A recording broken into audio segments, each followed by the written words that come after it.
This is a very interesting question. I was having a discussion with one of my doctor friends, and she told me that a lot of activity is now flowing through teledoc services, where the user is not actually or a patient is not actually visiting the office, but actually making a call to the doctor, and the doctor comes online and diagnoses some basic issues. Like, for example, if you have common cold, if you have fever or stomach pain, the doctor is able to diagnose it over a phone. Now imagine if this doctor is not a real doctor but a bot.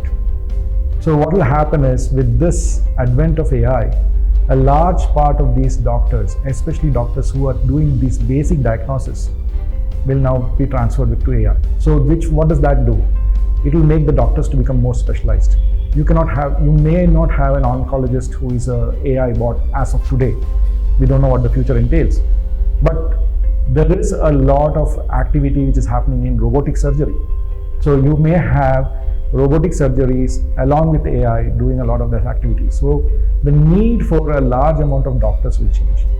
I was also working with a startup which actually would take pictures of people's eyes and detect cataract. Now this is a great model, especially for a country like India, where you can have access to phones, and a rural person sitting in a faraway village can take a picture of his eyes, and a doctor sitting in Delhi can detect whether that person has cataract.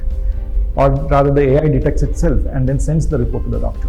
So this is where the world is changing, whether it is in terms of detection of diseases, doing the first response, doing surgery. All of this is changing with the advent of new technology.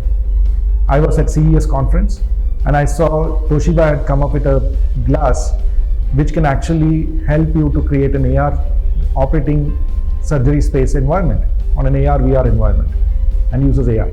Now, how much successful they would be is something that time will tell. But these are all changes where the traditional roles of doctors is going to change, and the traditional way healthcare is currently implemented will change. And I'm not only talking about medical care here. There's going to be significant changes in the way insurance is done, significant way by which care is provided, significant way by which provider experience changes. All this will change with the advent of new technologies. And I see this space is going to tremendously boom in the next 3 to 4 years.